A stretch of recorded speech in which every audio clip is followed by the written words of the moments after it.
Hello à tous et bonne année pour cette première vidéo de l'année 2019 et je vais faire en sorte que tout au long de cette année il y ait chaque semaine une vidéo hebdo qui apparaisse sur cette chaîne YouTube. Donc aujourd'hui on va parler vite fait du Bitcoin, de l'Ethereum, du Ripple, on va parler de Link également qui nous a fait quand même un joli pump à 50% même si bon là il est un peu tard mais on va y revenir, il est un peu tard pour entrer en position dessus. Alors, je vais parler aussi vite fait de différentes opportunités qui pourraient être intéressantes, à condition que le Bitcoin fasse un breakout. Ceci dit, c'est toujours à relativiser parce que ce genre d'opportunité est peut-être quand même moins intéressante que ce qui se passe en ce moment sur l'Ethereum, parce que l'Ethereum en ce moment est véritablement en train de surperformer le Bitcoin, mais commençons d'abord par l'analyse du Bitcoin. Alors par rapport à la semaine passée, là j'ai beaucoup de traits sur mon chart, je suis désolé si c'est un peu... Si ça paraît un peu chaotique, mais on va se concentrer sur ce qui se passe ici. Globalement, ça fait déjà quelques semaines que je vous parle de cette potentielle épaule tête-épaule qui peut se former. Là, on va dire que cette deuxième épaule est très lente, donc ça donne une espèce de formation un peu bâtarde.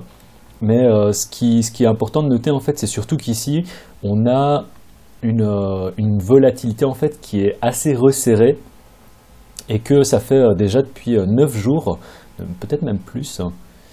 Ça fait déjà une dizaine de jours en fait qu'on est au sein de ce range et qu'on est entre une valeur de 3950 et 3585. Donc à ce niveau-là, on a véritablement des prix qui se tradent au sein de ces deux valeurs et on a un resserrement qui est en train de s'effectuer. On peut très clairement voir ça sur le 4 heures. Si je prends le 4 heures, on peut voir que les prix sont en train de se resserrer. Donc ici, on avait quelque chose, on a connu une volatilité et que dernièrement, vraiment, les prix sont en train de se resserrer. Donc on devrait connaître, bon, c'est une contraction avant un breakout, on devrait connaître une évolution des prix, donc que ce soit à la hausse ou à la baisse. Donc la question, c'est encore bien sûr et toujours, est-ce que ce sera à la hausse, à la baisse? Ce que je voudrais voir, si on veut avoir des boules qui soient en contrôle, c'est bien sûr passer au-dessus des 3950, c'est déjà la limite. Je parlais de ça, je pense déjà la semaine passée, dans la vidéo de la semaine passée, mais vraiment pour avoir une continuation du momentum, ce serait passer en fait au-dessus de ce swing high ici, donc à 4200 pour ensuite aller chercher beaucoup plus haut. Et les cibles dont j'avais parlé la semaine passée, c'était 5000 $ le Bitcoin. Bien sûr, si on arrive à faire ça, si on arrive à passer au-dessus de donc dans un premier temps, de cette résistance, mais que donc ce qu'il faudrait véritablement, c'est qu'on passe au-dessus de cette résistance ici. Et puis aussi qu'on passe au-dessus de ce swing high. À partir de ce moment-là, on aurait un momentum haussier qui serait confirmé. On pourrait aller chercher justement cette cible dont je parlais la semaine passée, aux alentours des 5000. Ce qui serait pas positif en fait, c'est que l'on arrive à passer ici au-dessus des 3950, mais qu'on n'arrive pas en fait à passer au-dessus de ça. C'est-à-dire que si maintenant on a quelque chose qui fait wow, pouf, là ce serait pas bon du tout parce que du coup ça confirme qu'on est toujours dans cette downtrend hein, pour relativiser les choses. Sur le Bitcoin, enfin il ne faut pas oublier que si on regarde le weekly, on est toujours là. D'ailleurs, c'est assez intéressant de voir à quoi ressemble la chandelle de cette semaine, même s'il reste encore plus de... je pense qu'il reste plus de 36 heures sur cette chandelle. Mais c'est très intéressant de voir la forme qu'elle a, quoi. Ça ressemble véritablement... Enfin, on peut voir qu'il y a énormément d'indécisions. Les prix ont évolué au cours de cette semaine, entre 3918 et 3617,18 et on se retrouve encore au prix auquel on était en début de semaine ce lundi. Donc à ce niveau-là, le weekly, il y a très peu d'actions qui s'est passé, il y a beaucoup d'indécisions sur le marché, sur le Bitcoin. Et ce qu'on attend donc pour avoir un mouvement bullish, c'est véritablement que l'on ait une cassure donc, de cette première résistance et ensuite au-dessus. Et là, la deuxième, le support dont j'avais parlé la semaine passée, donc c'était la limite, c'était tout simplement ceci. Enfin déjà, si on vient passer en dessous de ces mèches ici, on va dire pour garder un peu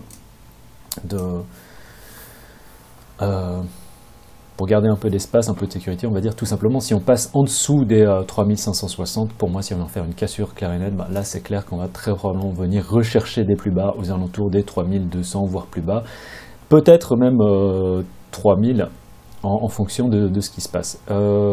Mais donc voilà, ça c'est véritablement, on va dire, les deux... C'est déjà en fait les deux valeurs que je regardais la semaine passée, c'est tout simplement ce swing low ici, donc représenté avec aux alentours des 3560 et ici au-dessus 3950. Et en fonction de ce qui se passe, là j'ai l'impression quand même que, enfin, on a quand même déjà tapé pas mal de fois dedans, donc ce serait pas étonnant qu'on ait un mouvement haussier, et j'espère que ce sera un mouvement haussier qui connaîtra un certain momentum haussier, qui nous permettra surtout de passer au-dessus de ce sommet ici. Voilà, donc ça c'est pour Bitcoin, c'est encore le même scénario que la semaine passée, hein. Il s'est véritablement pas passé grand chose, donc il faut simplement attendre de voir si on va passer ici au-dessus ou si on va passer ici en dessous. Ethereum, alors Ethereum très très intéressant, bon il y a le fork qui arrive d'ici 11 jours et je ne sais pas du tout si le momentum en fait le momentum haussier qu'on connaît déjà depuis ici, hein, c'est assez fou. Je pense pas que ce soit uniquement dû au fork. Je pense que c'est tout simplement que Ethereum était véritablement en survente et que du coup il y a eu une réaction assez forte qui s'est passée. En ce moment on a eu une structure de marché haussière sur le daily aussi. La semaine passée je vous avais expliqué que tant qu'on arrivait à tenir, on était ici, hein, la semaine passée je vous avais expliqué, tant qu'on arrive à tenir cette zone de liquidité en vert, on avait toutes les chances de venir chercher plus haut. Je sais plus ce que j'avais donné comme target la semaine passée. Là maintenant tel quel, je pense qu'on a toutes les chances de venir chercher les 170. Mais en fonction, alors il faudra voir, je vais vous montrer le chart de l'Ethereum contre le Bitcoin juste après, mais en fonction du momentum et du momentum haussier qu'on pourrait éventuellement avoir sur le Bitcoin, c'est-à-dire que si maintenant le Bitcoin connaît une hausse qui est aussi assez conséquente, qu'on fasse un breakout qui soit intéressant, donc c'est-à-dire passer au-dessus des 3950 comme je viens de le dire, on pourrait, je pense, c'est pas impossible de venir chercher 190, voire peut-être voire 220. Donc à ce niveau-là, Ethereum, pour le moment, je trouve ça très très positif ce qui se passe. Ethereum contre l'USD, je trouve ça très très très très intéressant. Vraiment très très fort. Je ne doute pas qu'on vienne chercher plus haut.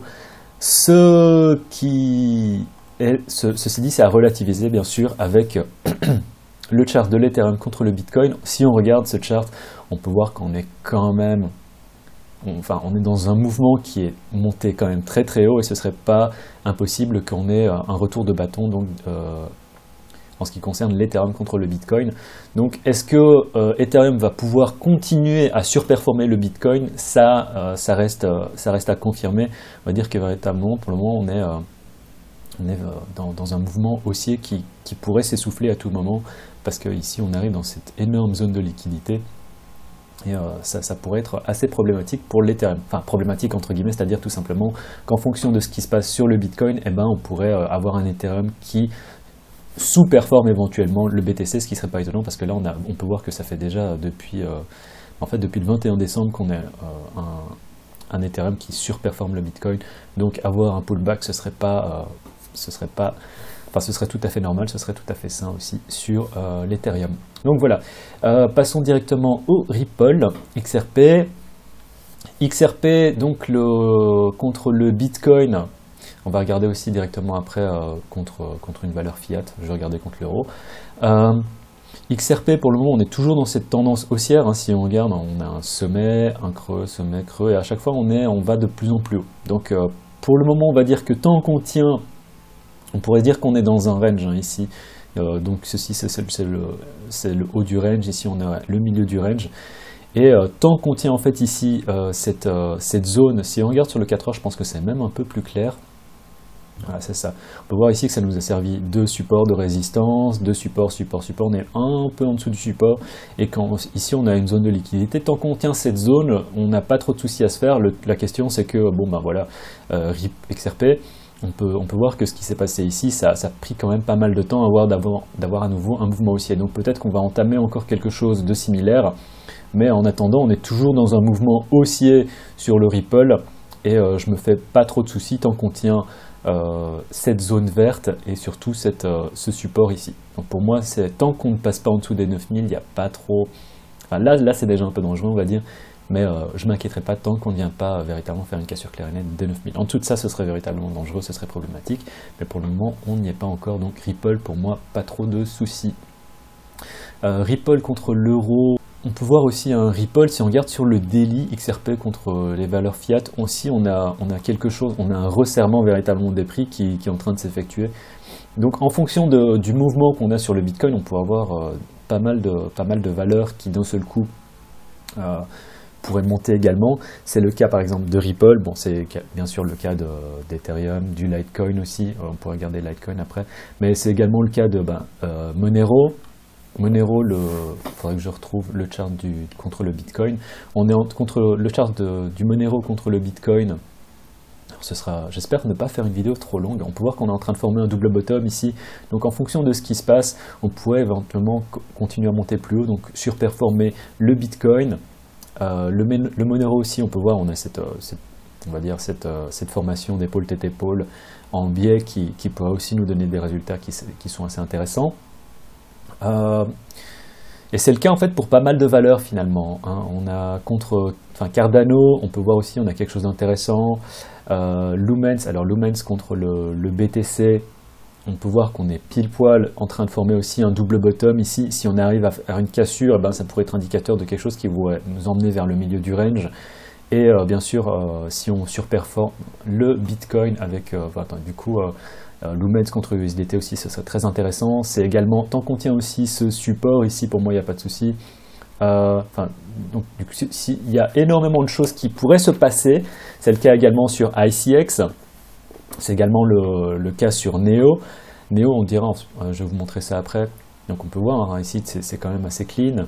Dans le cas de Neo, j'ai l'impression qu'on est en phase d'accumulation, et si on arrive à faire une cassure ici donc si on arrive tout d'abord à monter vers les 8, mais qu'on arrive à faire une cassure des 8 $, et puis aussi c'est comme sur le Bitcoin, hein, qu'on arrive à faire une cassure claire et nette au-dessus et à passer, on va dire, au-dessus de cette mèche, du coup, je pense qu'on pourrait venir chercher éventuellement les 11, mais voir les 12 $ sur le Neo. Il y a un ensemble de choses qui me paraissent assez intéressantes. Mais tout ça, ça reste sujet au Bitcoin, encore et toujours. Est-ce qu'on va avoir un mouvement haussier sur le Bitcoin? Mais du coup, on peut voir qu'il y a quand même pas mal de valeurs qui sont en ce moment en contraction. Et ce qui suit une contraction, c'est l'expansion des prix, donc que ce soit à la hausse ou à la baisse. Et là, tout ce qu'on peut espérer, alors ça fait quand même beaucoup d'espoir, mais si on a du coup un Bitcoin qui break out, du coup, on pourrait avoir pas mal de choses qui pourraient se passer sur toutes les valeurs dont je viens de parler dans cette vidéo. Et la dernière chose dont je vais parler, j'avais totalement oublié, c'est le Link. Là on est en totale correction, hein, il ne faut pas y toucher. Je pense qu'une zone d'entrée safe, on va dire, ce serait ici, aux alentours de 9008, voire 9005 pour être un peu plus large. Mais on peut voir qu'en l'espace de 2-3 jours, Link a fait un pump de 50%. Et j'y avais jamais vraiment fait attention au chart global de Chainlink. Mais quand on regarde, donc là on a un historique depuis octobre, on peut voir globalement c'est quand même très très propre, quoi. Il n'y a pas une énorme downtrend qui est venue donc après le janvier 2018. On peut voir qu'on a eu une retrace sans forcément être quelque chose d'exceptionnel, et que globalement là on est en train de faire une cassure du range. Donc si ça se confirme et qu'on arrive à rester au cours des semaines qui viennent à ces valeurs-là sur Link, ce serait pas impossible que l'on continue à monter beaucoup plus haut, quoi. Donc là, ça reste à confirmer, mais globalement, le chart de Link est véritablement très sain en uptrend, et ça reste à confirmer aussi sur une échelle de temps un peu plus longue, parce que là, c'est pas impossible en effet que ce soit simplement un breakout et qu'on vienne rechercher par la suite, que ce soit donc du coup une excursion par rapport à ce range et qu'on vienne rechercher à nouveau le milieu du range par la suite. Ça reste à confirmer, mais on a quand même des bons volumes si on regarde sur le daily, mais surtout sur le 4 heures. On a des volumes intéressants qui se sont dégagés. Et là, le fait, après qu'on ait une grosse montée comme ça, le fait qu'on ait une correction, pour le moment, ça ne me dérange pas plus que ça. Mais Link, il faut voir vraiment ce qui va se passer au cours des prochains jours. Tant qu'on descend pas, je dirais, en dessous de cette ancienne résistance, qui du coup nous servirait de support, si on trouve du support, ce serait assez intéressant. Mais bon, voilà, c'était juste pour en parler vite fait. Globalement, on est toujours en attente, bien sûr, de ce qui va se passer sur le Bitcoin. Et en fonction de ce qui se passe sur le Bitcoin, on pourrait avoir pas mal de verres qui arriveraient pour la semaine prochaine. Donc, je pense qu'ici, on a quelque chose qui devrait arriver. On devrait avoir un mouvement, que ce soit à la hausse ou à la baisse, qui devrait arriver véritablement dans, je dirais, les 2 prochains jours, peut-être même demain. disons les 2-3 prochains jours, on devrait avoir un mouvement qui devrait nous confirmer la tendance pour la semaine à venir, c'est-à-dire que ce soit à la baisse ou à la hausse. Donc voilà, ça c'était pour le Bitcoin, c'était la première vidéo de l'année, j'espère que vous avez passé véritablement de très très bonnes fêtes, je vous souhaite vraiment le meilleur pour 2019, c'était le Cryptographe. N'oubliez pas les pouces en l'air si vous avez des questions dans les commentaires, tout ça, tchuss.